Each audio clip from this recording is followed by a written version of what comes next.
to approve the agreement. The closed session item TBD 2223-2 and 4223-3, the board received information. Okay, patriotic exercise. The Pledge of Allegiance will be led by Ruth Hayashi from Roosevelt.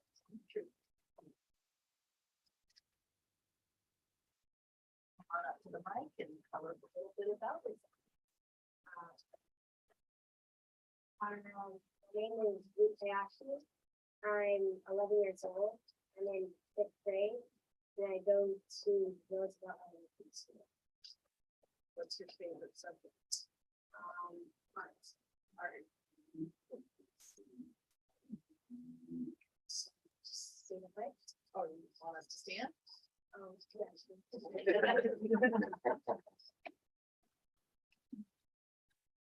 Right hand over your heart, face the flag, ready to begin.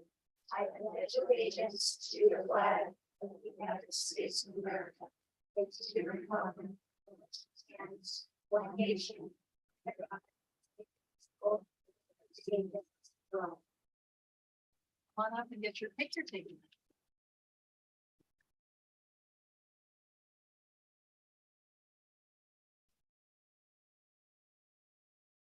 One, two, three. Let me get one more. One, two, three. Perfect.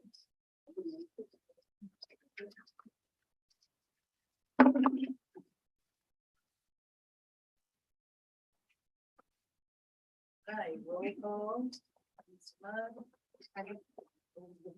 Present. Lloyd Brown. Here. Dan DeBoy. Here. Lauren Fong here. Item 8, approval of tonight's agenda. Is there any requested amendments? If not, a motion to approve the agenda. I'll make a motion to approve the agenda. Thank you, Lisa. Is there a second? I'll second. Thank you, Dan. All those in favor? Aye. Thank you. Approval of minutes from October 11, October 18, and October 20 of 2022. Any amendments to the minutes from those dates? If not, is there a motion to approve? Move to approve. Thank you, Dan. Is there a second?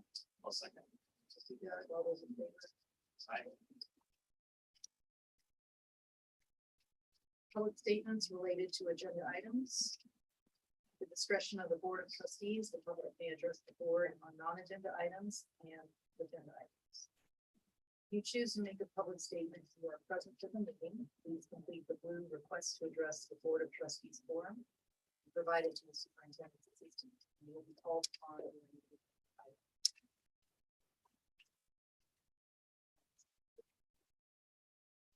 That's there you go. That's fine. As long as it's closed, the minutes are listed down. Please note that comments are limited to 3 minutes. The board president may increase or decrease the time allowed for public presentation depending upon the topic and number of persons wishing to be heard. If your comment is not on an item, is on an item that is not on the agenda, then you will be asked to speak during the public statements related to non-agenda topics and the meeting. If your comment is on an item that is on the agenda, then you will be called on to speak at the time of the agenda item. Item 11, meeting statement. Is there someone here speaking on behalf of PTO? Good evening, everyone. My name is Danny Bird. I'm going to be the currently the interim BEA president. I'll be taking over formally in January.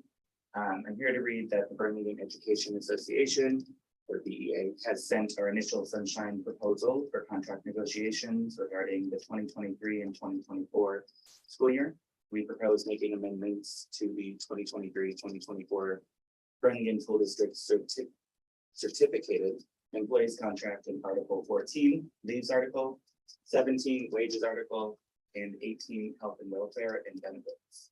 And we very much look forward to the upcoming bargaining session. Thanks. All right, statement for principal. My daughter's on. She wants to walk. I could put her there. Timing's great. Good evening, everyone.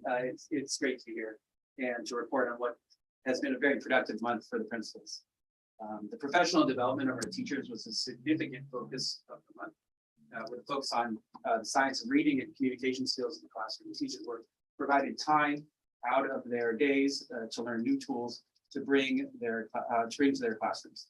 The lessons around CLRP, the California Literature and Reading Project, and on authentic communication in the classroom were widely appreciated by the staff and have already found their way into the classrooms. As this took an exceptional amount of teachers away from their classrooms, with the addition of regular absences, the principals supported this work by stepping back into the classrooms to help with subbing. As leadership requirements didn't take a break on those days, the principals acknowledged the importance of this work and were able to sacrifice the time for their staffs. The sacrifice paid off with a very successful professional development. The subbing shortage continues to cause principals to take on the teaching in the classrooms. While this is a lot of fun and informative to see the day from the teacher's perspective, it does stunt the day for the principals, leading to longer days and more stress for our school leaders. To help solve the issue of subbing, the principals have been actively recruiting in and out of their communities through newsletters and word of mouth. We've also had continued discussions around the more important issues of teacher wellness, both physically and mentally. Obviously, the need for quality substitutes will help make us through random days, but for the overall health of the district, we are more concerned with getting our staff, not only the teachers, but the whole staff to school each day. As a last note about substitute situation, I just wanted to call out the work that's been done by our office staff. In particular, the site secretaries have stepped up in a big way through these hectic days. And while it probably isn't said enough, we appreciate their work. Also, in the professional development realm, 3 of our schools recently sent staff members, including 2 principals, to the Professional Learning Communities Conference in Long Beach. The early feedback is that from the teachers and administrators is that they've been excited and more clear on what this work means for their staff and the students. And finally, at least in the professional development realm, I wanted to bring up the work of our grade level meetings this year, which we just had actually today. The principals have taken a step back this year and relied on the teachers to lead these meetings, and they've been positive, professional, and are leading to great discussions around students. So it was a productive change. So with the end of this trimester coming, exciting things have continued to happen on the sites with our students. Field trips, including multiple schools going to outdoor ed as well as local trips, have resumed. And once again, our students are able to explore the great experiences the Bay Area has to offer. It's been wonderful to see students heading away. I've never seen so many students just excited to load a school bus for the first time. Halloween has happened and was again another way to bring the community together and celebrate. Each of the schools had their own celebrations and get-togethers that were very successful.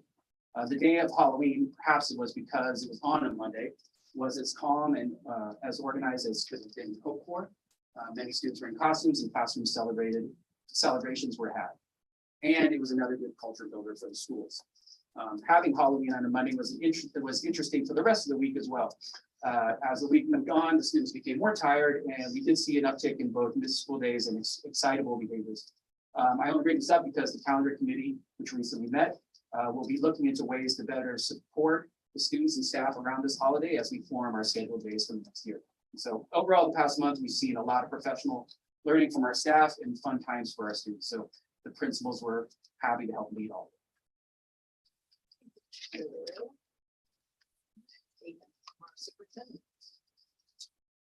Thanks, President Wong.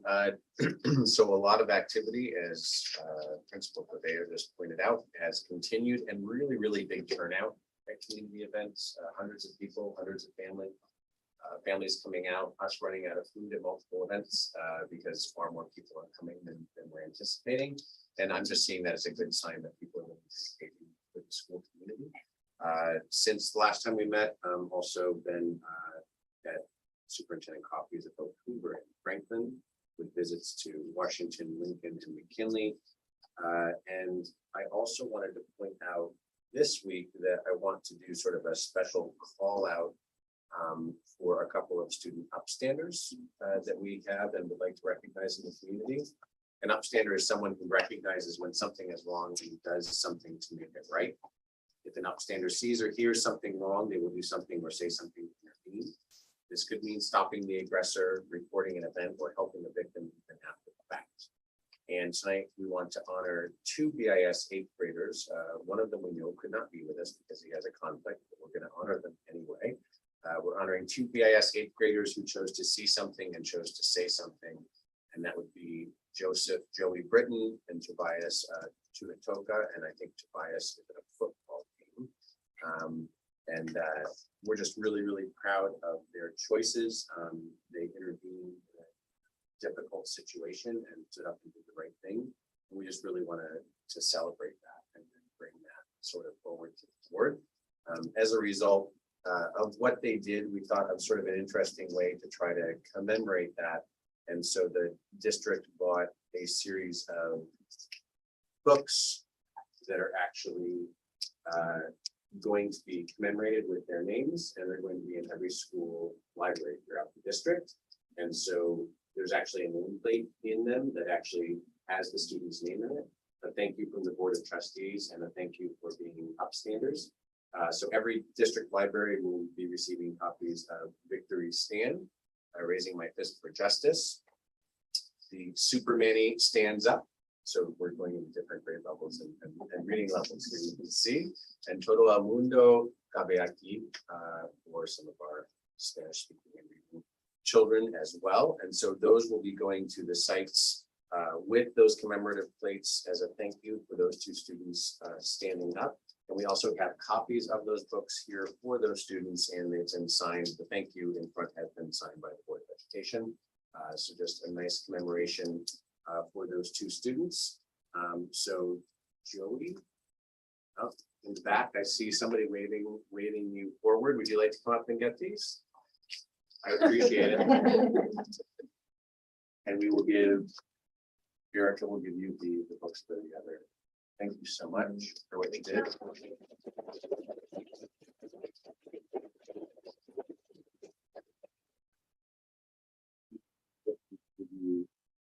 The other books to give to the other student and explain what was done in history. Thank you very much.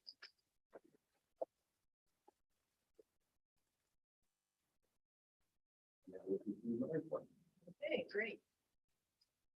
Trustee DeVore, let's start with you. Statement number 4. Just quick thank you to the PCU Gala for putting on a wonderful fundraising event this weekend. Thank you to the principals who have both been with tours over the last month. I know that's not a highlight of the calendar, see the trustees' names coming in for a tour. But thank you very much for taking time out of your day. Great, yeah, similar comments. Really enjoyed the BCD Gala. It's great to see everyone out in person. Great turnout despite changing the season this year. So it's a great time. Great to see some of the kids there as well. Making a deal. It's fun. And also thanks to the two school sites that I visited for the past month, Uber and Franklin. So enjoyed those visits as well. That's all.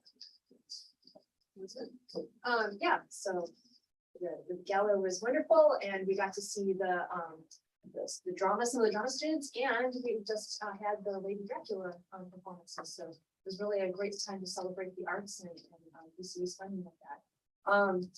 I attended the bond oversight committee for Doug, which was very educational for me. I am very thankful for this group of committed people in our community who are doing this bond oversight work. We talked about the change orders that are on the agenda tonight. We reviewed those. We got to take a tour of the auditorium at BIS, which was great. And I'm looking forward to using that for the winter performances. And there's a plea or a call for a new member to join the bond oversight committee. Used to be someone who is a member of the Burlingame business community. So if you know of someone who would be willing to step up, I think it's a wonderful committee and it's a good program. So if you know anybody, for that. I will echo what everyone has said. It was wonderful to be at the BCU Gala again. I missed last year, so it was really nice to be back in that mix and to see all of the energy, the auction, and all of the hard work that BCU put in for that event. It might not be the highlight for the principals, but it is the highlight for me. I have been able to tour Roosevelt, Washington, Lincoln, Hoover, and Franklin this month, and tomorrow McKinley. And it is my favorite, because I just love being in the schools and seeing all of the exciting stuff that is being done. So I just wrote a couple of things down. Every single classroom I went to at Franklin, they were doing science, every single one. Experiments on the ground with their teachers. It was really lovely. At Hoover, they have their theme of the year. Every year is a book, based around a book. And this year the circles around, all the circles around us, the circles all around us. And the artwork that the kids put into this project is so beautiful. And I got to see some wonderful math lessons there. At Lincoln, I got to see the new playground, lots of familiar faces. I'm very excited kids that have just returned from outdoor ed. At Roosevelt, they were beginning to prepare for the science and engineering contest. So I got to see a little bit of that and the TK. And at Washington, again, TK and band practice. The halls upstairs at Washington were just completely buzzing, projects everywhere, kids moving. It was just, it's such a, I just love being able to see all the hard work. Thank you very much for a lot of technical stuff. Okay.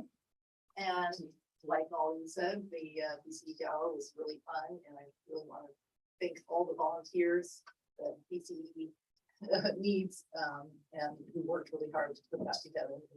You know, it looks flawless when you show up, because there's so much behind the scenes work and a lot of people who volunteer their time to make it happen for us. So we are very thankful for that. I have managed to tour all the sites now. Dan and I think covered all of them together. So it's been really wonderful to see all the sites. Not that it's a competition, just letting you know. Which one's the best? Got there first. But it's been wonderful to see all the sites. Yesterday, I zoomed in onto the meeting for the county committee on school district organization. I forgot. I That was know. last night I how you were presented. gonna do. So we presented the map C that we all voted on, and this is the committee that actually tells us if we can do it. I have very little information about this committee, but it is kind of a big deal, like it. So if you want to be in, so I had to go to a meeting beforehand that voted for the next round of people who can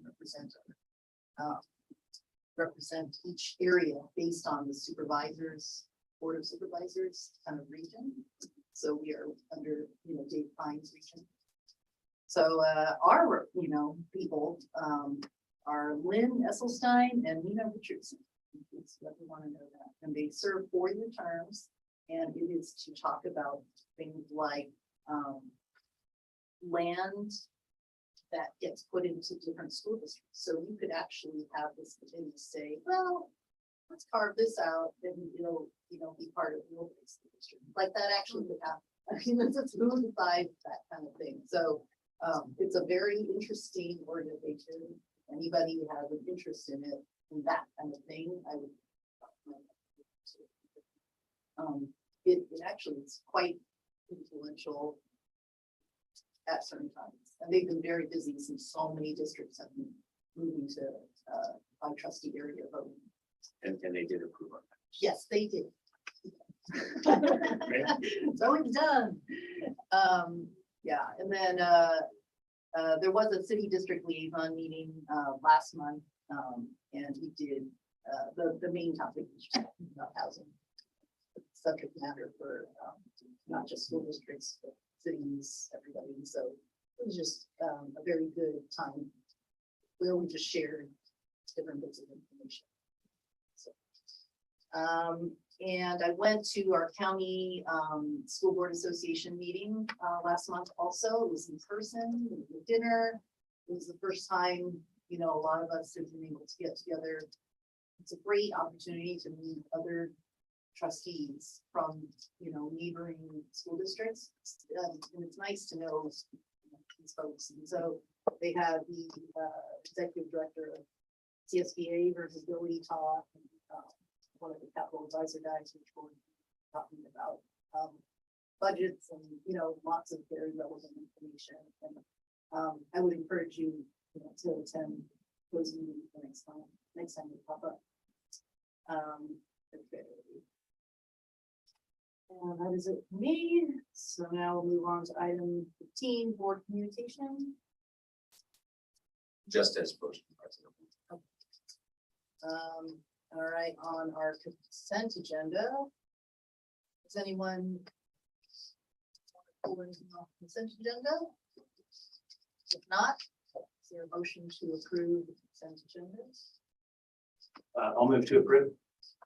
Thank you, Doug. Is there a second? I'll second. All those in favor? So just before you hold the vote, after the motion in the second, I do have a public comment. Oh. So the public comment on consent is on the nutrition update. And it is from Brian McLaughlin. And the statement is the food program continues to serve way too much sugar. Both the American Academy of Pediatrics and American Heart Association recommend that children consume 25 grams or less of added sugar each day. Given the BSD food program serves just morning snack, breakfast, and lunch, students consume additional sugar outside of school. I believe it fair to suggest that we should limit the sugar servings to 2/3 or less of the 25-gram maximum daily child consumption, or to less than 17 grams of added sugar per day. He then includes a list of menu items that were served by our food vendor, which is Chartwell's, at Roosevelt the week of October 31st through November 4th, and details out the average grams of sugar versus those that should be served, and then referenced some research on high sugar diets and their cause of obesity, type 2 diabetes, fatty liver disease, and other health problems.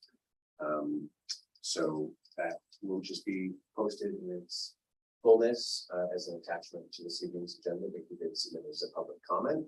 And since we televise our board meetings, public comments can be submitted in writing, and then I just read them out. So that is the public comment on that portion of the consent agenda. There was also a question which we did not get to, also on the same item, nutrition services. Last month, we showed a deficit. Some months, obviously, the cost of the program is more than it brings in as far as federal and state revenue. And this month, we are showing a profit, and an explanation was asked for. So, Ms. Bonnevert, if you'd just like to provide an explanation before the vote. Sure, thank you. The superintendent Malcolm said that this is an average. We looked at the program overall at the year when we looked at the new agreement with Chartwell, and it does include new equipment. Some of it has been ordered, that there was a large purchase in August. Some of it has been back ordered and will not be invoiced until likely December or January for those items. We also had just received an invoice for July, where some of our supplies and our food was pre-bought, and we're just being invoiced for that. So when you see the statement each month from Chartwell, that doesn't necessarily align with what was exactly purchased for the program in that operating month. But we're going to maintain an average and continue to update on what the program looks like, but we're still on track with what we originally thought for spending. So we'll see it go up and down every month. Yes. Okay, with those comments. Did somebody motion to? You have a first, there's a second. I do have a first, like, all right. So all those in favor? Aye. Item 17, education, board policy, administrative regulations, 152, dressing and grooming. Thank you, President Wong and Board of Trustees. I'm going to call forward Principal Erica Gilbert. Student 8th grader Isabella Zaragoza. Senior in high school Maya Messelman.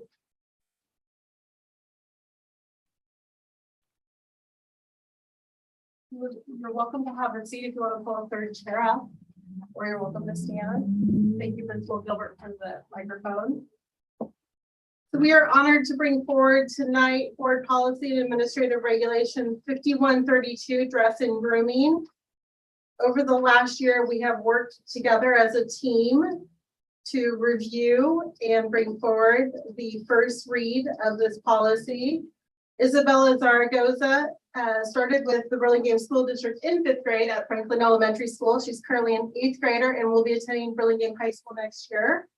Principal Gilbert, you know, is in our 2nd year at Burlingame Intermediate School. Maya Musselman started with us at Franklin Elementary School, then attended Burlingame Intermediate School. She's currently at Hillsdale High School and also attending middle college. And she's applying currently to colleges, and she would like to attend Duke next year. So she's getting ready to submit all of her college applications, but she's currently very busy. And we're going to tell the story about the work that we have done together over the last year. So I'm going to go ahead and let Maya start us off. Okay, so I feel like I should probably explain how this all started. Obviously, I'm no longer a student here in the Burlingame School District. But basically, last year, I was talking with my brother at dinner. We still do that, don't worry. And he mentioned something. He mentioned that girls at BIS were being sent to the office during class because their bra straps were showing. And I was like, wait, what? Are you serious? And so I had found out that actually there was this policy, this dress code policy at BIS, which is actually the same as when I went there. I was never enforced. Anyone I knew that wasn't enforced while I was there.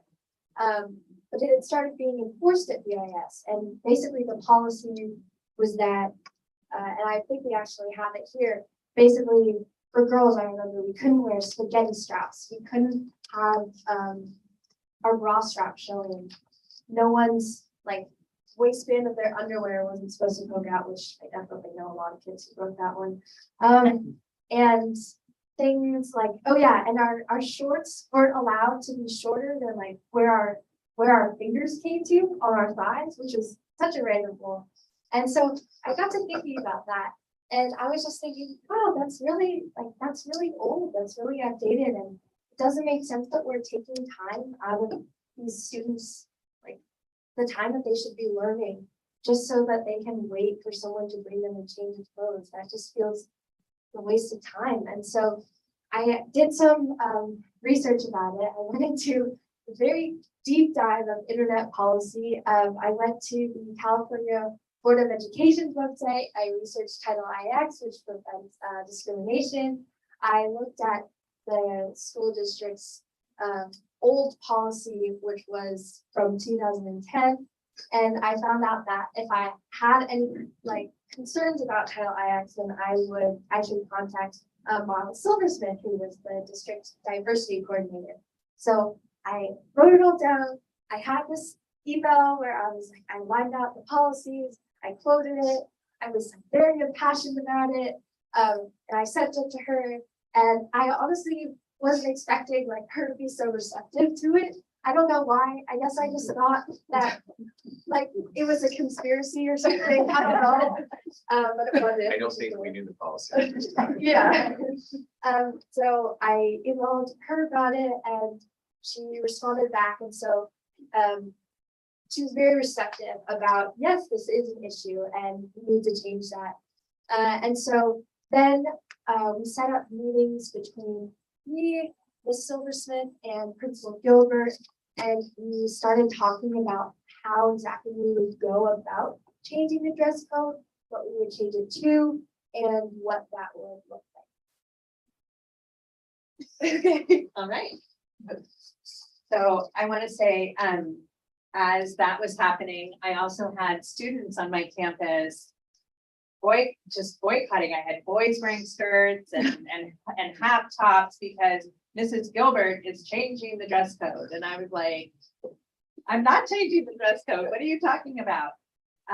So when the three of us started talking, I was like, let me get some students and let's have them look at the dress code and, you know, see what we should keep, see what we should move. It was, I think, the first read through with the students, and I think there were 10 of us, or 10 kids and myself. And they were laughing because one of the rules was, boys can only wear athletic shorts for PE. Otherwise, they had to wear clothes. So they were laughing a lot of things, but they had some great ideas of things to keep, things to go. And I'm gonna let Izzy talk a little bit about her involvement. Okay, hello. I remember the first time I got invited to one of the meetings. We were talking about how a lot of them were unfair and how most of the girls didn't approve of the dress code. I think it was our third meeting, which we made posters and we chose what we wanted to keep and what we didn't want to keep. We thought that we should keep gangs, drugs, and illegal stuff should not be allowed at all. But we should be able to choose to wear undergarments. That is one of the rules which I know a lot of people laugh at, which I don't know about.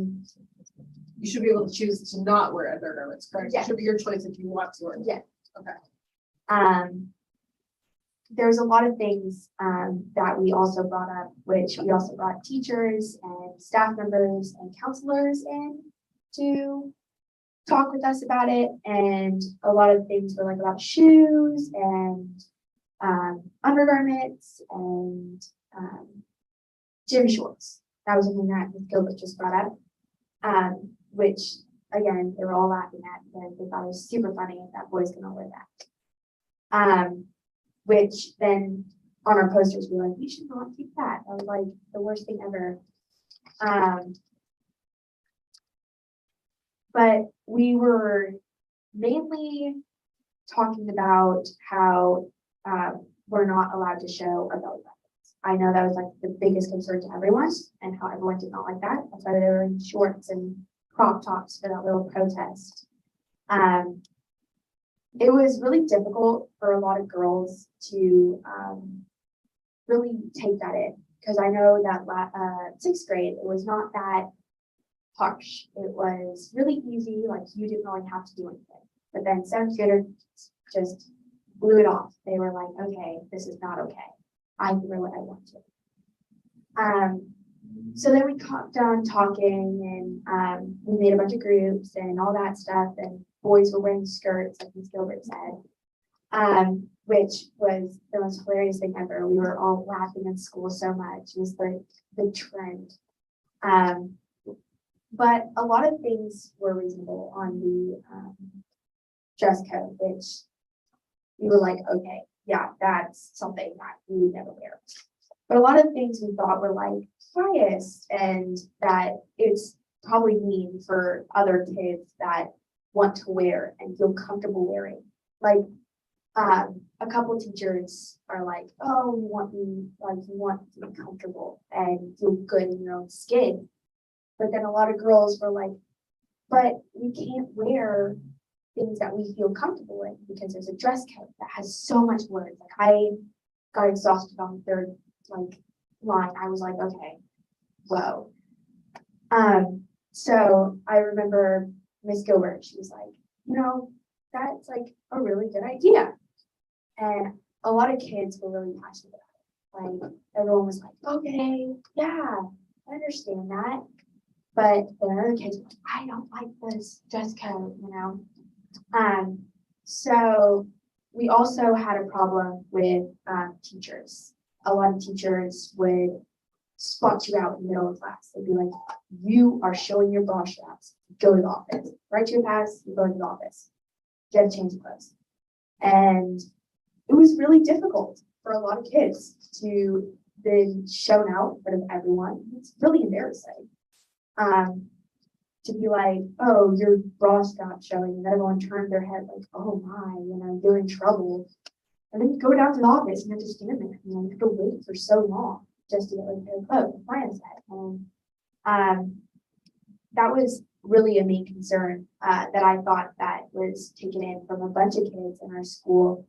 And I didn't want kids to feel like uncomfortable, that they have to wear things that the school wants them to wear, you know, like be positive, you know, that was like the main thing. And so I really thought that I should really attend these and really try my hardest to get into all the meetings and to help kids understand that they can be confident in whatever way they choose.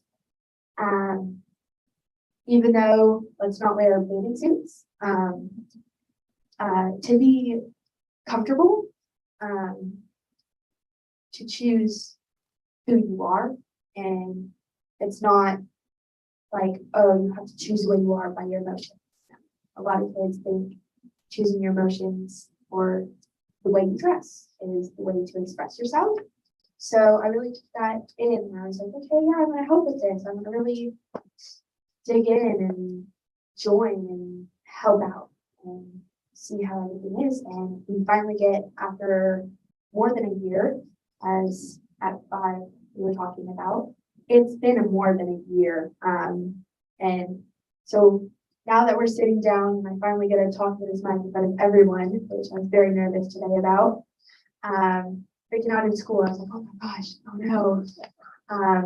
But I'm really glad that I came, and I'm really hoping that I can change your minds about the justice. Thank you, Izzy, Maya, and Principal Gilbert. Board of Trustees, are there any questions? Questions? I just want to say what a great process and what great advocates for the policy changes. So thank you. Yeah. My mom's a teacher here, so, you know. So you kind of have. Yeah, thank you. It's so great to hear the process too, and to see the students involved in making the changes, and really to hear from you is so important. It's more important than you can tell me, but yeah, thank you. Great job. Thank you. So this is the first read of the dressing and grooming. Mhm. Were there any comments about wording of the updated dressing and grooming board policy and administrative regulation? Okay. Nobody has any suggestions for next time? Nice job. Thank Thank you. you. This is just the first reads. That means it comes back to the final read at a different board meeting. That's when we're gonna vote on it. So you're not gonna see us vote tonight. But there were no changes. There were no changes. Good sign. Yeah. So we will probably look exactly the same next month. And I'd like to also give a shout out because Trustee DeBoy was in one of those meetings with you all too. For one of the. Media. Yes, in the media, the library media center. Correct. Okay. So we'll move on to justice, equity, diversity, and inclusion update.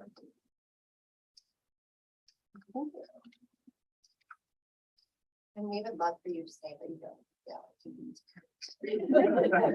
And we know we forgot to pay the duty bill. I saw you shivering. I'm like, that's so wrong. I'm cold too. Like, Oh my gosh, I know that you can go to my God. it turns off at 4:30. Sorry. about that. Thank you. Yeah. Bye. All right, thank you. So tonight's presentation was based on the conversation last month when there was a question about the 10-year change of trend of our federal student enrollment in what we saw around race and ethnicity. So we have broken it down over the last 10 years. So the top line you will see is our enrollment over the last 10 years from 2013 to 2022. You will note that the 2020 enrollment line is actually COVID hit in the spring of 2019. So 2020 is the enrollment after COVID. So that dip right there, the 3398. So the green line represents our students that identified as white. Our blue line are students that identified as Asian. Orange is Hispanic, Latino. Gray is 2 or more race categories. and yellow is unspecified. So again, black is our student total population. And then at the bottom, you will see that not shown is anything that's less than 1%. So for this, it's American Indian or Alaskan Native, Black or African American, Native Hawaiian or other Pacific Islander. And all of our data is going to be taken from the first Wednesday in October from each year. So that's when we take our raw data numbers.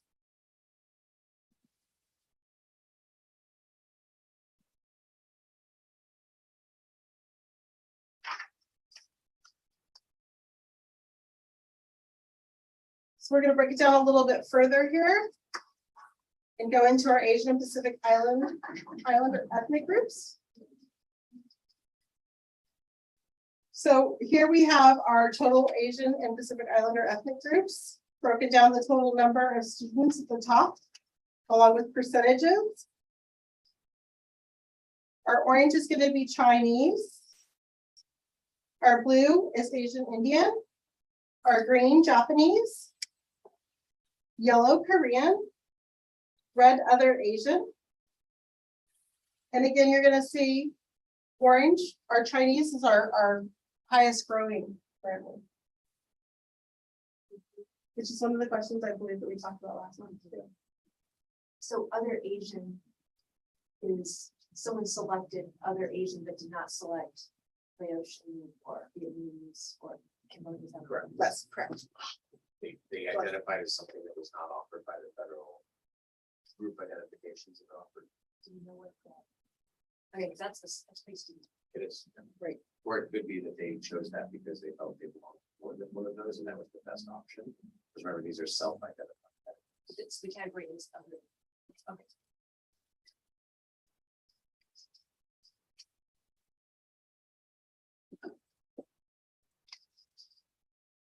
And this is our 10-year enrollment for Hispanic. For other Latinx.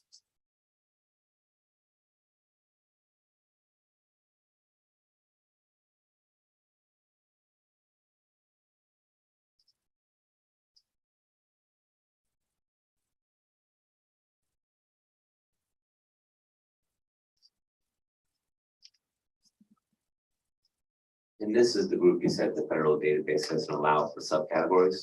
It does, we don't have it broken down, so this is the one we're working with PowerSchool to have it broken down further. Yeah. Correct. It's just self-identified, but it doesn't break down. So it's different central countries of origin, what's out. Right.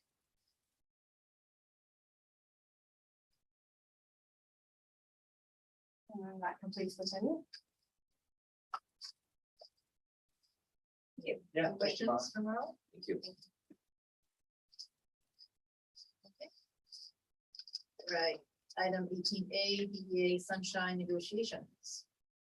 Tonight, we bring forward the BEA Sunshine and the District Sunshine initial openers for negotiations for the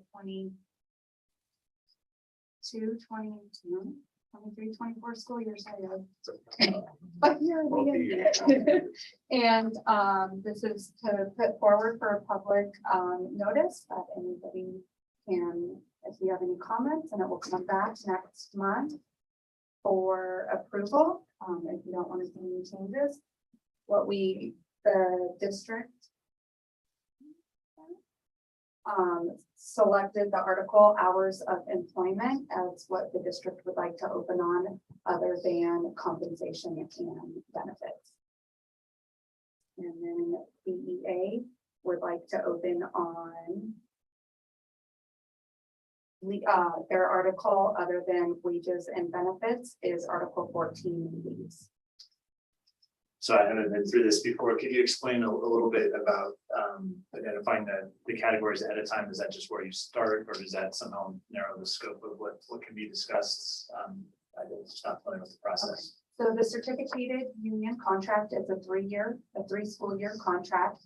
And in each year, you can open on compensation, which in this district, compensation and health and benefits are broken out, and one other item every 3 years. So this contract will expire in June of 2024. Then the whole entire contract opens up for negotiations, that you can go article by article, but for now, we can only open on one item. Okay.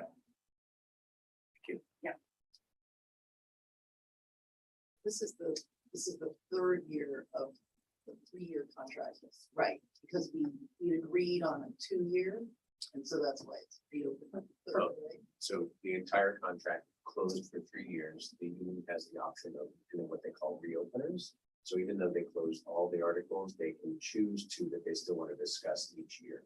So that's called a reopener. And so they're sunshining the articles that they want to reopen, even though the entire mass of the contract is closed until June 2024 right now.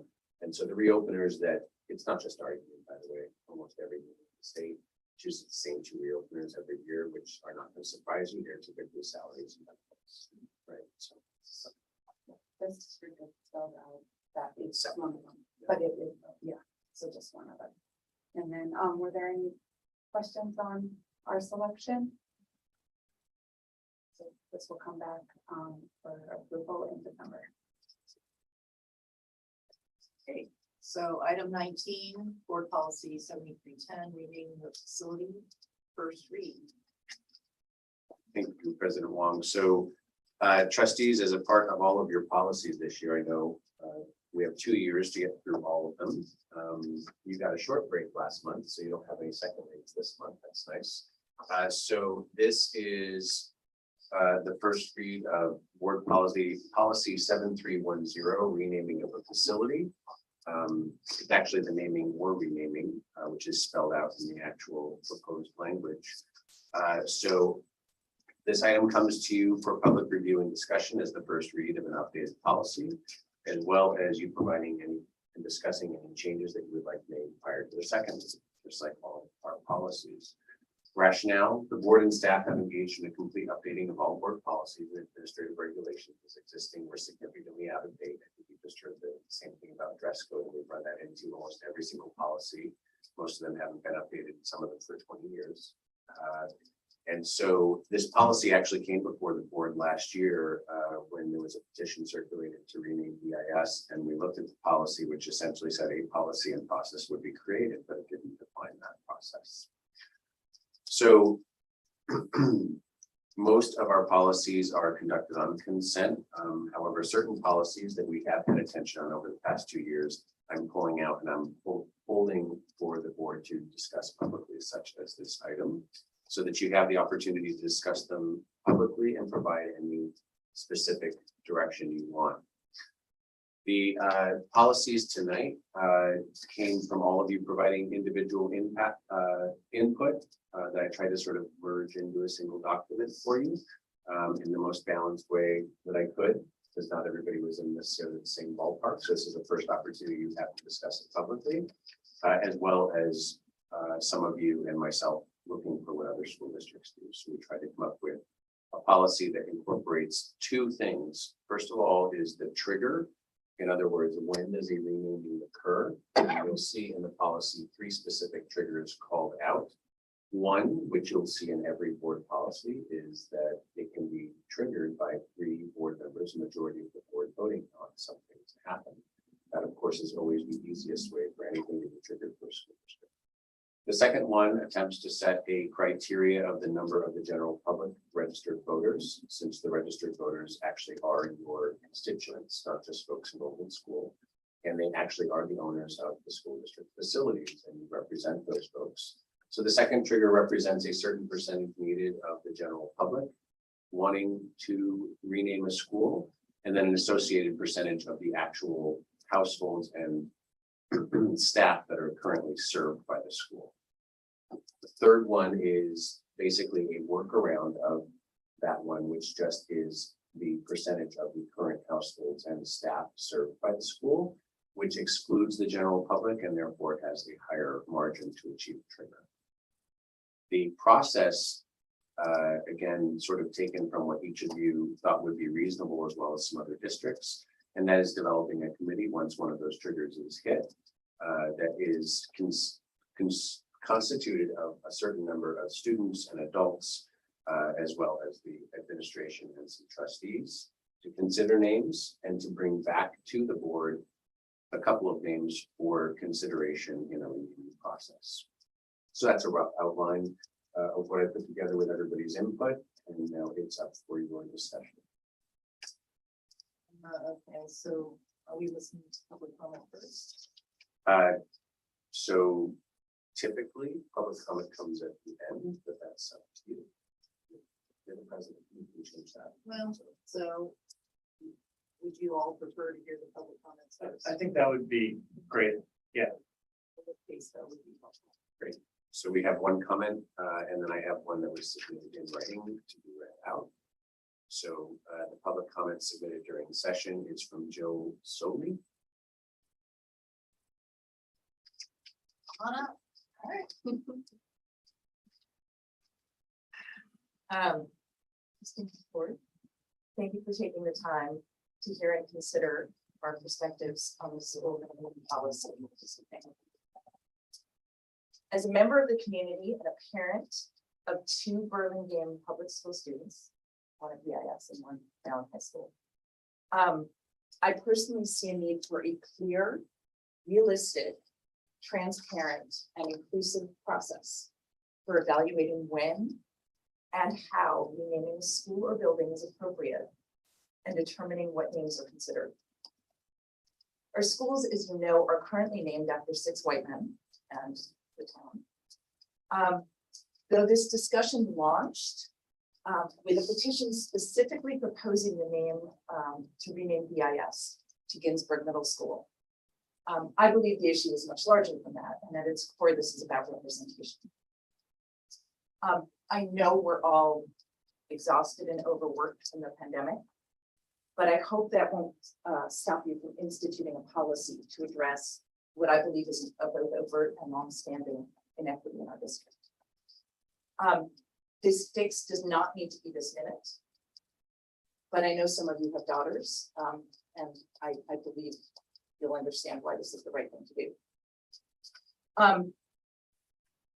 Last night, I first got to see the policy, and respectfully, the way that policy appears, that draft, requiring 85+% support appears like it's just intended to be a roadblock, whether or not that is, but that is certainly the appearance. In my experience, a proposition that that offered to give out free money couldn't get 85% support because of the number of people, the sheer number of people who either, just don't pay attention or just don't participate by policy. So, this might save you from having to do, the work or publicly vote no. But I would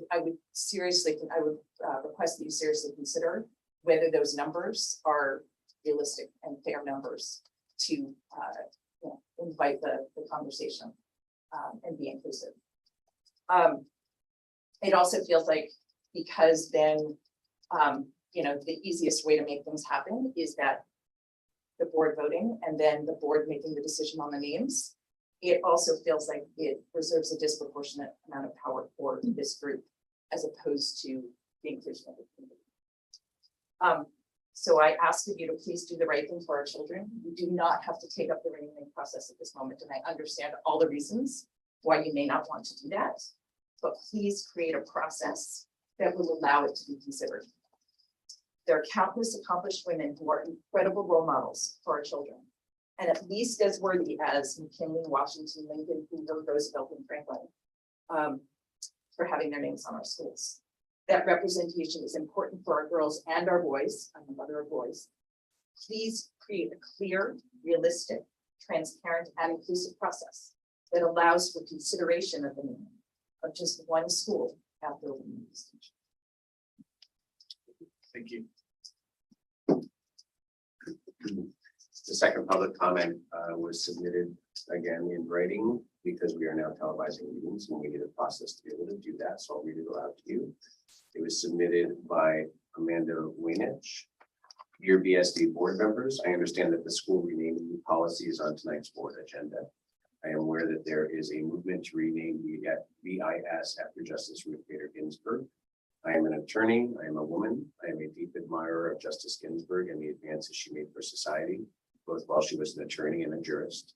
But I am also a mother of 3 elementary school children who go to school in a district that just spent the last 2 years managing a pandemic and a budget crisis at the same time.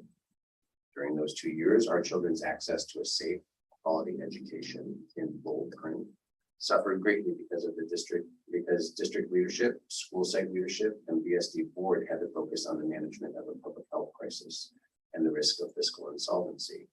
The pandemic is now stable. The budget is also now stable. I would really like all of us to get back to focusing on the children and their education. They need our attention. They should be our priority. Renaming BIS is not an urgent issue. The current name is objectively inclusive. I understand that the potential cost for renaming BIS ranges from $75,000 to $250,000. As well-intentioned as this proposal may be, this is not the appropriate time to divert much-needed financial and staff resources away from rebuilding our academic curriculum. Our BSD efforts should be focused on educating our young children. Any policy put in place, whether it be related to renaming or otherwise, should include a genuine, thoughtful process that recognizes our community as well as the needs of our students and does not unnecessarily divert resources and attention away from the primary goal of providing our children with a safe, quality education. Thank you, Amanda Weinrich, Lincoln parent. That's all the public comments. Okay, so let's open it up for discussing. I just had one change for sure that I would like to do. So in the third paragraph, the last sentence, in the event that there are more community members, that sentence. I was thinking to strike that last sentence and just say an application process shall be developed by the district office to fill committees.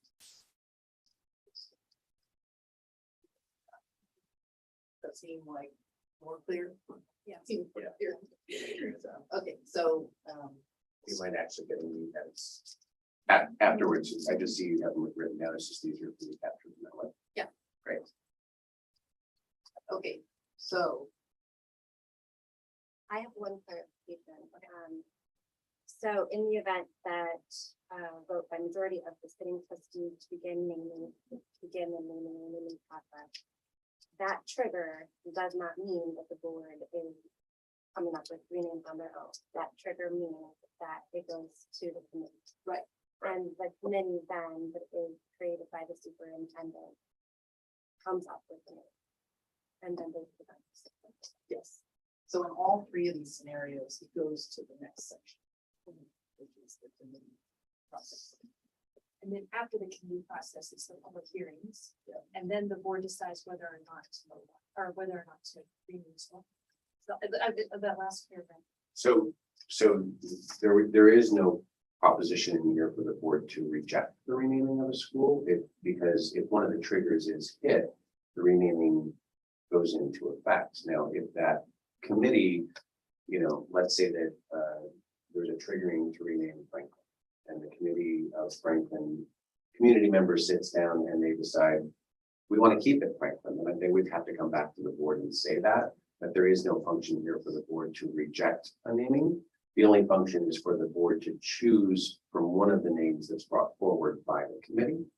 And it also reserves the right of the board to make it for a limited period of time, because that's just legally what we're required to do. Simple. That's not clear to me. So it says a vote by the board taking action on the renaming maybe elements. So it sounds like you're taking action on it. A board would still have to take action on it. So I guess a no vote would reject the name. Yes, there's still that. Yeah. I'm just looking at all the. Correct. Well, it would be a rejection of the names offered. Correct. Because not true, right, because these triggers make it so that a renaming is happening. And That's that, to me, that's not, okay. And I mean, purpose of having these, criteria for triggering, we really do have to take into account, there's an overwhelming majority of the community would like it. If you represent the community, of course, so it would make sense that it would then just flow down the hill, that there will be. But we do have the privilege to decide from the choices we're given which name. And if the board didn't like any of those things, what does this policy say would happen? Well, if you vote no, that's a good point. So what would you like the policy to say? No one brought that up in the website. I don't know. I mean, my guess is it would have to go back to committee. Right? I Or the process starts all over? So I could add language in the event that the board votes no on proposed names, that the committee has to come back with additional options. Is that what, come up with more formal language, but is that what I'm hearing we need to clarify? Within a certain amount of time to post. Okay. I feel like if we're going to have, fairly onerous triggers, that, well, it would not. 95%. Right. You right, you would not expect that process to happen again in order to come up with the next group of names. It would just simply go back to the committee again and say, please think of more names. And that has happened in other districts, like, I think in Palo Alto, when they were going to vote on a name, and then suddenly all these people showed up to a board meeting saying, no, we have bad associations with that name, and we have no idea, and all that. Actually went back to the committee and came up with a new name, even though they were almost all ready to vote on it. So, it, does happen. Well, and one of our high schools was recently, the attempt was made to rename them after a local Native American tribe, and the tribe actually requested that the district not. So those things, yes, those things do happen as well. When we say onerous, I mean, this is your opportunity to also change threshold percentages that were suggested. So you have two different things. You have one, which is a lower threshold of current households and adult employees, but you have general consent from the community. The 2/3. Right, 2/3 doesn't seem bad. Well, that's just your voters, because you actually technically represent the voters, Right. not just families that have school age children. Correct, so 2/3 of our jurisdiction Correct. is fine.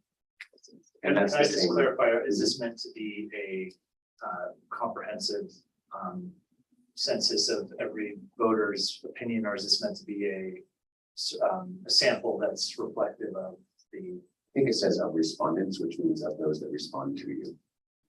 Consistent, I just. One is more formal.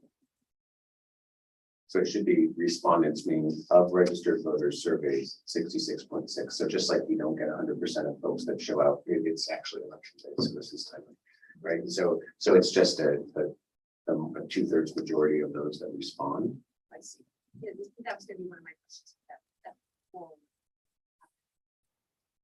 Right, like you would hope that it would be, a professionally done. Poll. Do you need to pay for registered voters information? A voter list, yeah. You go to the county and you pay the voter list. I mean, it's no different than when we're trying to decide if we're going to float a bond or a parcel tax. We go to a professional statistician first to see, is there voter interest, support, is there will, But we pay for that. but you have to pay for that. It's a you can't, it's a real science, right? To do it statistically correctly. But so to me, the way I remember the second trigger is that it's sort of less formal than the third. And I don't know if it's just because the third Because it says trigger says Oh, formal. it says formal. But it seems like the third one should not, I don't know. If the school community wants this, and they get 95%. It's very expensive, because they tend to hire. Well, actually, it's easier. So I can get It seems less. through PTA or BCE, they could do a survey of all the households in a school site. We actually share that information with them. It's called directory information. We have a formal agreement with them to do so.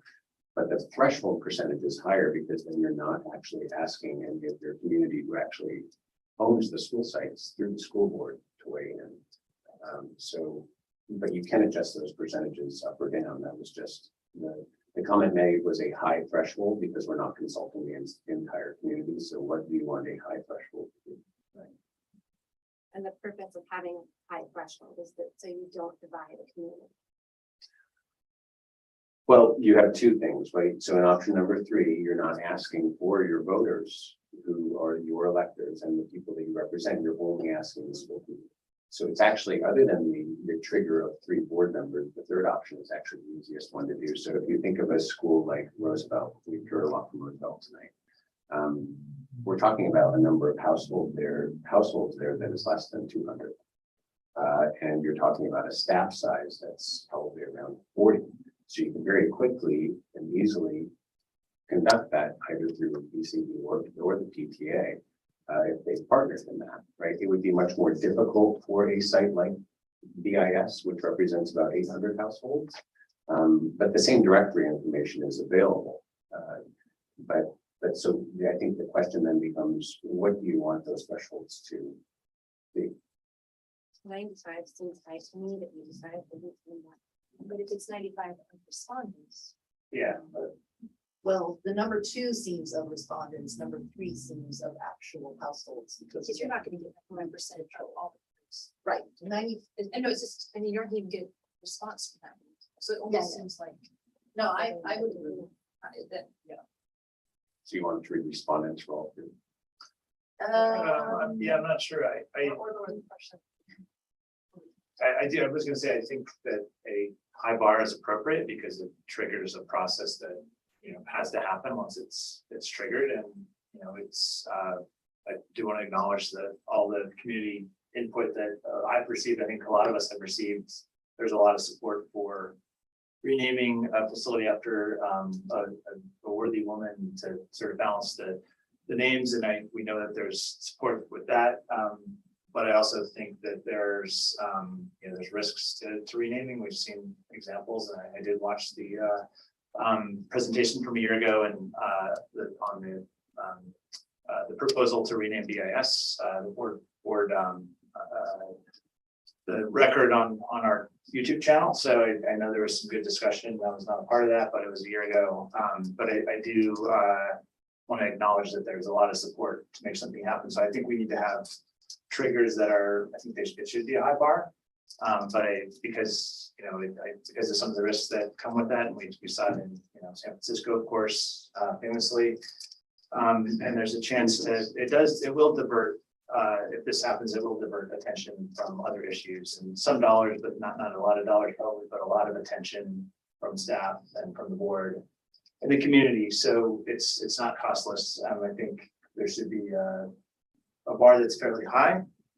But it shouldn't be so high that it can never happen. If we don't want it to ever happen, we should just vote on that. And so I think I feel like we're getting close to something that makes sense. I just want to make sure we understand exactly what that process looks like. So if it's a percent of respondents, but it's a small sample, that could be a really easy thing to turn around with an online poll. And I don't think that's sufficient to trigger a process that forces us to rename a school. So the other thing to consider is that if it's just a percentage of respondents, that silence is equivalent to a yes vote, right? Right, that's what I'm saying. And so if you have a small enough sample, you could have a large portion of your school community who feels either neutral or that they want to keep the same name, right?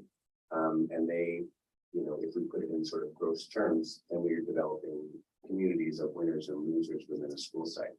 And we've all seen when folks don't feel that they have equal access or equal input, that's very divisive. So that's the other way of looking at it is even if it's a small percentage that doesn't agree to a name change, we are still creating a small percentage of folks that are inherently unhappy that they didn't get their way.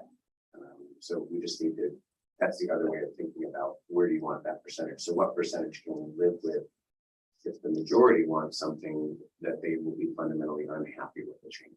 But I think even more than the threshold percentage, the question of respondents versus a census is huge because the people that care will vote and they'll respond. Probably they'll be in favor because it's they feel passionate about it. A lot of people won't even hear about it or won't feel like they have an opportunity to vote or for whatever reason And as you're saying, Chris, they wouldn't necessarily be represented if the sample's small. So that's my concern with how it's written at the moment, is more around how do we know we're getting a good representation? I think we know what we're trying to accomplish, which is a high bar, but a process that does in fact result in a renaming if there's sufficient community support. What I'm having a little trouble with is how exactly do we define the what it is we're asking for the trigger, particularly with respect to a sample, and how big is the sample versus versus the census we use. You go to every person. One way to address that would be to require a professional survey firm or polling firm, something like that, to prepare the analysis, but that of course would come with costs. So I don't know that I have the answer, but I'm expressing my concern about. I'm okay with a high bar, but I think we need to understand exactly what that process is going to look like if it potentially triggers the process here. I mean, to be fair, that's how our democracy rights response dictate a lot of things. Like it could be that we could put two things in, right? We could say a formal survey, it's 95% of at least a response from at least whatever. Yeah. Yeah, I would feel better about something like that. So you don't want to do it. Yeah. Right.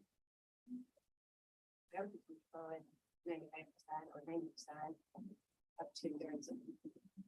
Yeah. Are you talking about number three? Yeah. It's three really at this point seems. Because you're not going to get that many people responding. Right.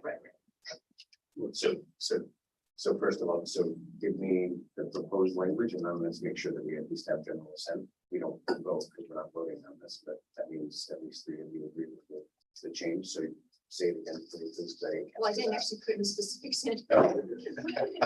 You gotta help me if we're gonna rewrite this. 95% of Of at least 2/3 of the school. 95% approved. response rate up to. No. Of respondents Oh, yeah. comprising at least 2/3 of the school population. This is defined. May I make a comment? Sure. When, Roll. I had a couple questions. When we say respondents or household, what constitutes a household? If the child has equal custody with two parents, are there two votes for one child? If households have more than one kid at school, do they get, two parents in a household disagree on the vote? What happens? That's to be decided in the household. So a household as we define it is, so it doesn't matter how many kids are coming from it.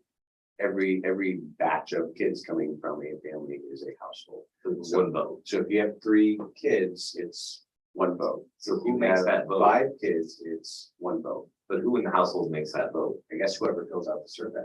Okay. Because then that leads to the other, and we talked about, well, yeah, how partners We in the household. we can't navigate people's personal relations. But no, that's a problem. But I mean, we spoke earlier about how to count votes, but there's also a legal responsibility here in terms of providing notice.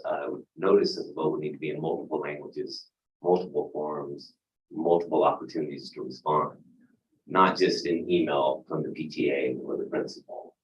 It would have to be pretty specific to give everyone an opportunity to be heard. So for schools, we have a threshold that we are required to follow by law as far as providing different languages, and it's 4% or greater.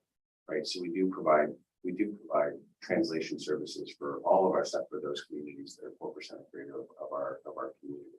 That are what percent? 4%. So we can know that everyone, because we were talking earlier about response rate, we'll know that everyone at least has noticed that this is going on in the way they understand. I'm not understanding. Well, if I don't regularly follow school matters, if I'm the parent that I work and I can't follow these school matters, but I'm interested in this, how am I going to receive notice that this is happening? Will be a letter in my kid's backpack? But this discussion is coming back to how is the school going to do this? This is not a school function. Well, how will the district provide notice? The district would not provide notice. This is up to the folks interested in doing the renaming. This is not a school function nor. So it will be by a private party. How will we ensure that private party actually reached out to all interested? Now, that's why I'm saying we can provide directory information so that they have the ability to reach out, but it would be their responsibility to reach out. It is not the school district's. And will we be provided with data that says they, you know, 2/3 of these. That's the trigger. Yeah, but then you want to make sure everyone. Then once it has the president, so it's been triggered. Well, no, never mind. I get it. The school district is not the one initiating the renaming. The only way that the school district initiates the renaming is 3 of you voting to rename a school district or a school site. That's it. That's all it is. If an outside group or community group or a group, a parent group that the school wants to rename, that's what we're trying to define. What is it that they need to do? Not the school. The school is a very direct majority of the board. Let me ask you another question then about registered voters, whatever percentage is chosen. Is that citywide? Because we're switching to district elections, or are we saying only registered voters within that school's district? So it would have to be citywide. So your city actually by proxy through you owns and operates the school sites. I agree, yeah. But so then parents would have 2 votes, right? They vote when their household votes, either only one parent votes or as one they vote, and then again, they vote as registered voters. So in number 2, I think you're referencing if they take the route of getting 2/3 of general community support. So if somebody bought the voter roll from the county and then put out a survey and got 2/3 of respondents to say, yes, rename Franklin, that would be part of the trigger. But then they would also need to get the consent of the school site, right? So the actual parents and the staff that are at the school site. So that could be voting twice. There would be a portion, but they would be voting as households the second time, not as registered voters. Because all of our households do not contain registered voters or the same numbers of registered voters, but they are still served by the school. And then my last question was, I noticed that this applies to district-owned leased buildings, grounds, or facilities. So if I wanted to name a tree after somebody, I would have to go get 85% and 60. Or you'd have to have 3 board members vote on it. I guess. Okay, This is that would be for, probably this better. is for facilities. I don't think it applies to trees. Okay, This is specifically a policy on the renaming or naming of facilities. got it. Thank You you. don't have any policy in this district about the naming of trees or office spaces Playgrounds. or, so the only facilities that we have are our buildings, and we do have our fields as well. Those are considered facilities as well. We have some facilities that are large enough to sort of be considered standalone facilities, probably like the BIS auditorium and the recreation center that we're building. It has 3 gymnasiums in it. That's a very large facility. So you do have some buildings that are significantly large enough. The only building that I've seen with a nameplate on it, and I don't think it was done officially, I think it's the Roosevelt MPR. It's Aaron Hall. It is called Aaron Hall. Yeah, there's been some informal ones that people have nailed up, that occasionally our facilities guys will take down. But even, for example, like I've heard Osberg Field, there was never actually any action taken to name BIS Field, Osberg Field. So there's actually very few facilities that the board has ever taken on. Some of them have developed informal names. They're sort of traditional over time. My final thought is I would encourage my colleagues on the board, the part in here regarding keeping all citywide registered voters as part of the process, I think is very strong. When I've talked to people in the community about this, there's a lot of pride from people who went to school many years ago that still live around here. And it means something to them. And they would want to be part of this process, even though they're not a parent involved in school.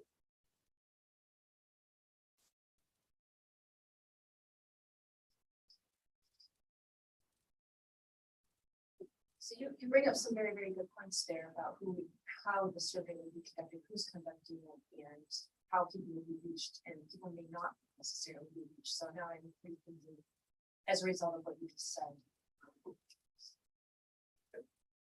I agree. Yeah, I thought your comments about making sure that those respondents are representative, or at least that everybody has a chance to be one of those respondents if they care about the matter.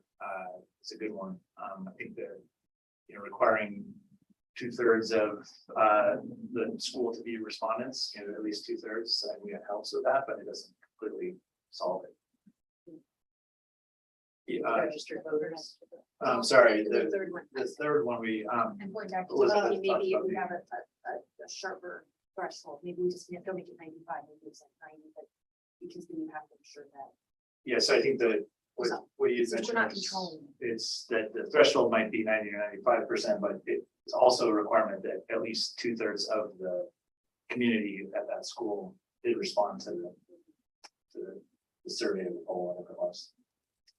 That's So what they- Elizabeth said. Yeah, Elizabeth's comment. Yeah, that's, I'm talking about Elizabeth's comment. I think it helps with this issue, but doesn't necessarily, because you know that you at least reached 2 out of 3 community members at this school. You're not It's dealing still with, a pretty small portion of the Yeah. actual, That's what our I- jurisdiction, That's what we can. yes, meaning that number 3 is looking a lot less representative Yeah. of our city of Burlingame compared to say with number 2.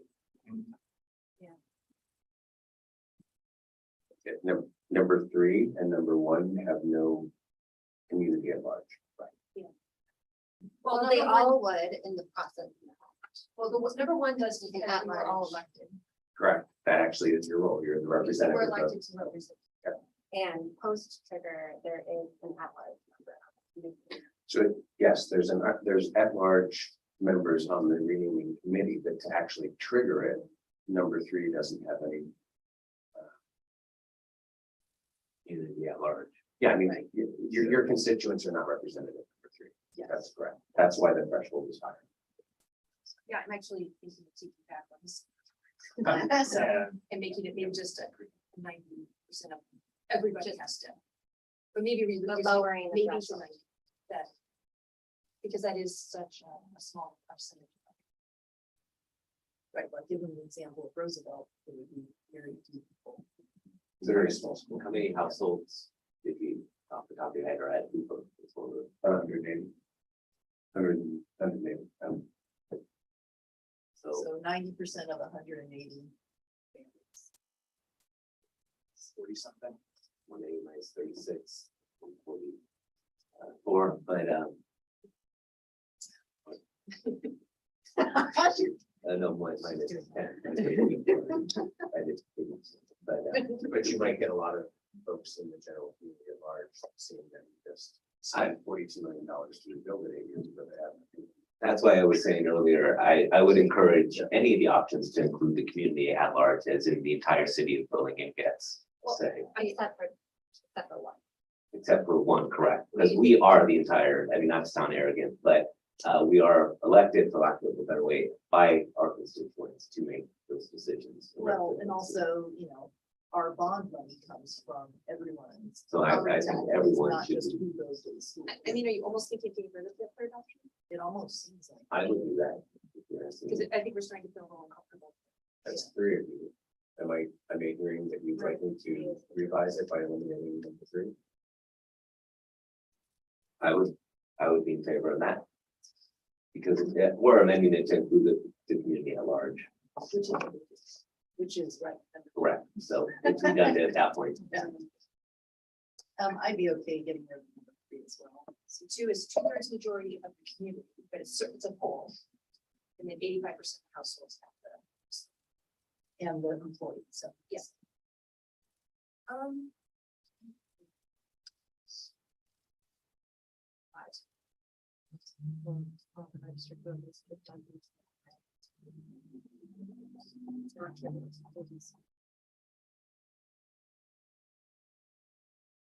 But we already have. So when we do polling for the entire city, it costs us about, it depends on how big the poll is that we authorize. It gets them running between $25,000 and $40,000, depending upon how comprehensive and how long the poll is. Just to give you context. Our polls are usually pretty long, though. They're very long. When we're looking to pull a bond. Yes, that's I've because, gotten the calls. Very yes, long. they're Probably very- close. It would be a small, it would be a short. poll. yeah, school bond polls are produced by seniors and statisticians, and they're incredible.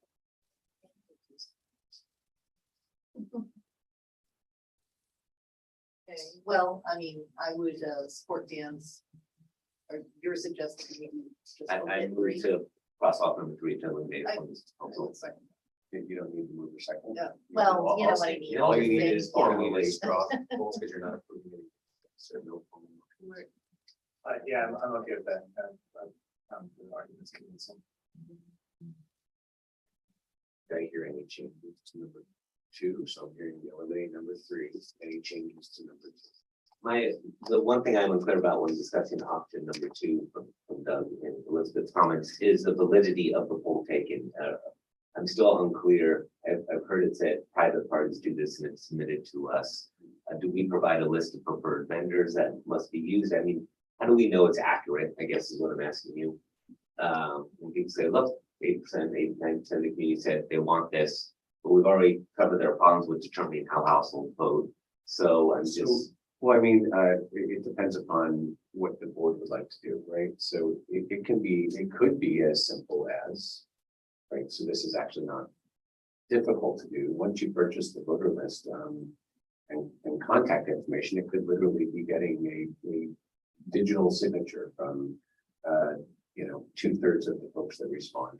I would not be in favor of online petitions over this. That's not a petition. No, but I mean, just in terms of how things are signed without understood this, what has it communicated through email or. So then if you want it to be more formal, then you would need the policy to call out that it has to be done by a professional point. That's what I would do. I'm sorry. That's what I would be for. Because there's no way to verify in terms of who's signing this, if they really did sign it, someone else signed it for them. If we just get petition or not petition, polls, you know what I mean? Right.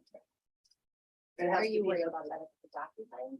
Is that what you're kind of referring to? Something I'm just similar to that? thinking that, there's all sorts of, we do a lot of legal electronic signatures. We do, and schools are pretty slow to change. So I'm just saying that I don't think a professional polling organization is the only way to do it, but I don't know how to define for you folks in what you want as a policy to make it official. So that's sort of what I need to say. I agree. You're suggesting it needs to be from a professional polling organization. I had the same sort of thought when I first read it was, and before I had clarity that, we are doing reaching out, or this third party is reaching out to every individual voter, but I had some trouble with how do we know the poll's valid? And I think, particularly around making sure that everyone has access, that it gets to everyone in the right, that it's everyone sort of has a fair chance to respond. I think I'm coming around to support, just not to make it overly burdensome, but something along the lines of a professional polling firm or statistician or someone who has a better understanding of the methodologies than I do, for example, who does it for a living. Well, it will also fill me with more confidence that it's truly an objective survey. Yeah, that too. All our constituents. So that I know I'm making, well, actually, we wouldn't be making a decision, if we just, the decision would be made for us. For number 2. Well. Do they license posters? I don't even know, like, how are they regulated? Like, how does God? How do you know God is not just like throwing darts on the wall? There's actually not a whole lot of folks that do the work. It's somewhat tedious. The number of groups, like for school districts, we do our professional polling. We have about 5 groups in the entire state that are well known for it. Godby is the one that this district has used for many years. But I've also seen Godby used in probably 3 other districts that I've worked for, so they're not uncommon. And they simply buy the polling information from the county, and then they put together whatever the poll is with whatever the requirements that they're being given. They calls. And they produce all the statistics and associated answers. That's sort of what they do. Yeah.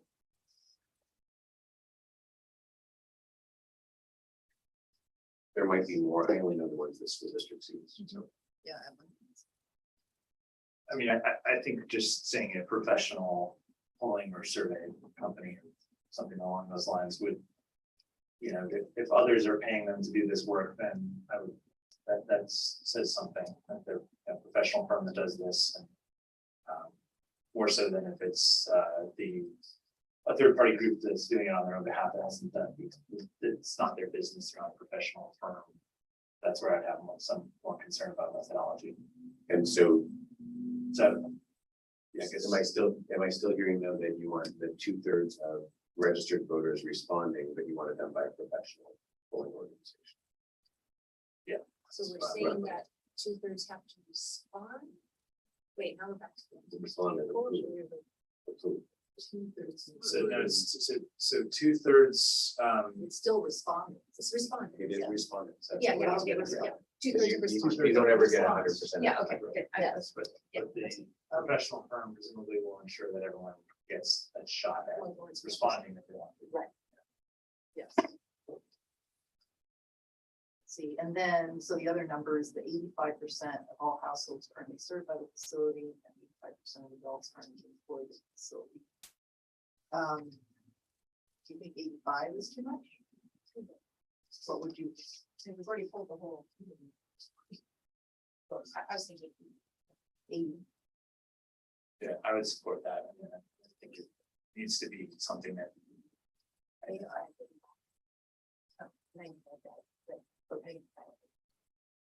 Well, Did you say yes? she said, okay, So by requiring this formal survey that now needs to be paid for, we like shutting down the groups now. I would just say this, I mean, the easiest way for a community member that's concerned about this issue is to meet with their trustees, reach out and say, I'm concerned, and get 3 out of 5 trustees on board, and, you know, and that board goes off to the poll. Yeah, any items other than number 1 actually go around the presidents. So, That's true. So, which is, I'm pretty sure that's how San Francisco did it. It was the trustee. It was number 1. It was They did number number- one. they did number Oh, one. did they Yeah, did they- number- that was all something. So, okay, so we're on number 2, we're changing all the 85s to 80. That's what I heard. Everybody was shaking their head yes or saying yes, so I counted that as a yes. All right, and then we're adding wording, a poll or survey of all registered voters conducted by a professional. Professional polling organization is what I wrote down as the desire was. I might actually call Godby because I don't know about any technical language. Maybe there's an association of pollsters and we can say, well, this is the values that you raise. Right. Yeah, I've worked with Brian on many things. I'm sure he'll answer a question. So I'll see if there's anything that's more appropriate. Right, something that reflects a professional polling.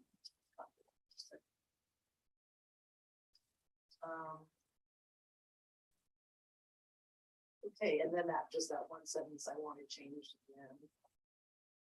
That was the third section. I still, just no new. This is still first read. This is just still first read. Okay, so we're not really voting on anything. No. There's no vote. But it would be very helpful for Chris if he knew Exactly. almost everything we would like in the new version. Well, I know that everything that you said for this version, and now I have more clarity because you're able to talk about it in public. So I will try to capture everything I heard and I can always watch the video back. I would like to talk about one more. I'm sorry. say it again, One more please. word in the policy. I just want to have just a conversation about the word individuals who have made significant contribution. I'm just putting my opinion out there, and I am curious where everyone else stands, but I have given it a lot of thought over the last year. I signed the petition, and I do believe that more buildings should be named after women. To be honest, if one building is named after a woman, is it fair to only have one building named after a woman when there are 7 buildings? It's sort of like a Band-Aid. It doesn't do much for me. And over the course of this year, I've sort of come to a place where I don't think that it makes sense to project our values with a school name. I think values evolve over time and changing a name is not trivial. I think when buildings are named after people, yeah, they should be a reflection of the race and ethnicity and gender in the community, but I really appreciate Laura Akshaw's position, and I hope it's okay that I use her name, that was if there, in the event that there is a trigger, that schools are not named after people, but they're named after something that is of local value. It's just my opinion. Well, she and I meant just wanted to- trees.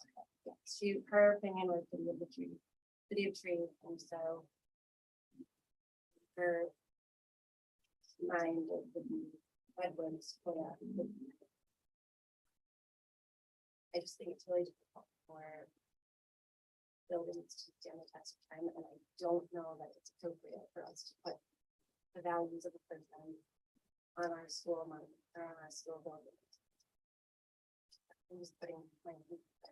In this era. I mean, obviously, way back when we built the course, schools. right. Slapped on those names. But I mean, that's a perfect example. Values change, and here we are, and now we're discussing names of not easier. I am afraid that if one building has changed, that triggers all of the buildings. And we do need to start.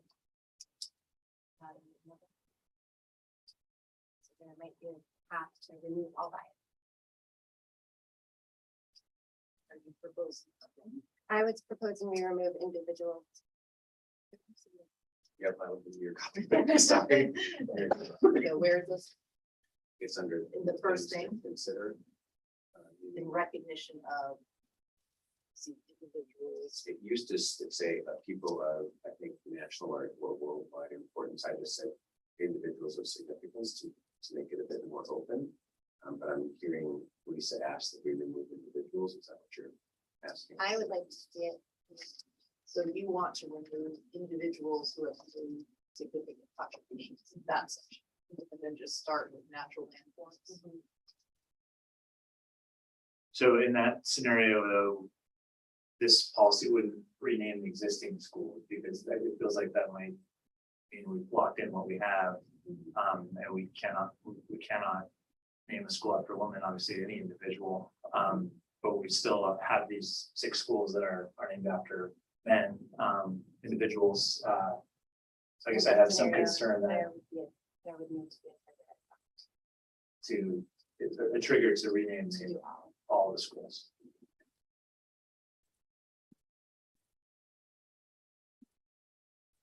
You all look really excited about that. Oh, we just went to renaming all the schools. Yeah, so. I just wanted to share that that's where I put it on this. Well, I mean, I appreciate your comments because I was kind of an island on my own, an island and a half, like the last time this was discussed at a board meeting. With my viewpoint on human beings being fundamentally flawed, you're always going to find a problem with someone. If not now, later. I mean, I appreciate what you're saying.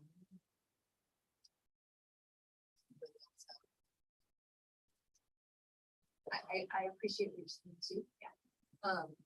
I would love to see school named after trees. I think that would be at least.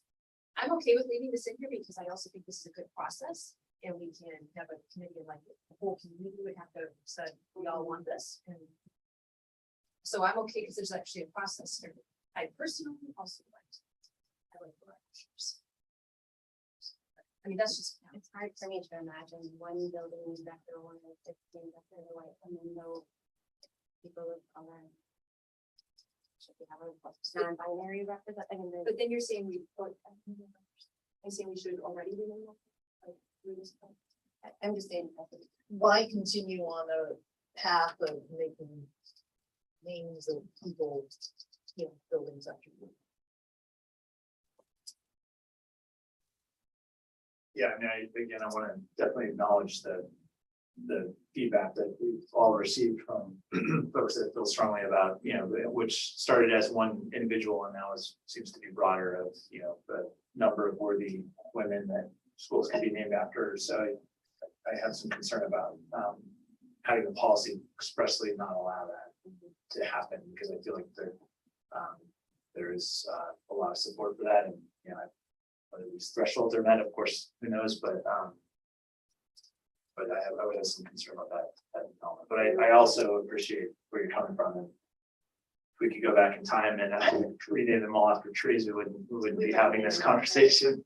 And future boards will have to have. Yeah.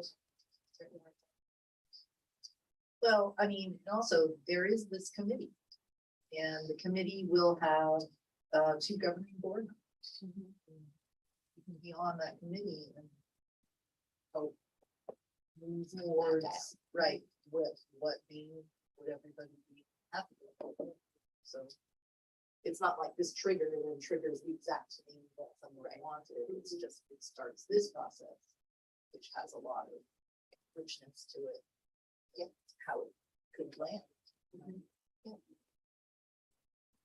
Trustee Boyd, you look like you're biting your lip. I'm in favor of leaving the word individuals in the policy.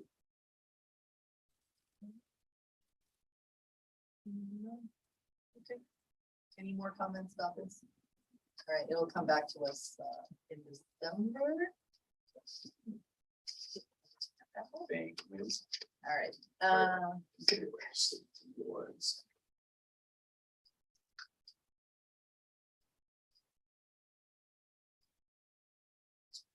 Go ahead. I'll All right. catch up. Item 20, human resources, early notification incentive for certificated and classified staff for 22-23. Tonight, we bring forward two MOUs that are both signed by the classified and the certificated union that would allow for the district to offer early notification incentive for both certificated and classified employees for up to $5,000 based off of their FTE if they give notice to the school district by January 31st, 2023, that they will not be returning for the 23-24 school year. Are there any questions?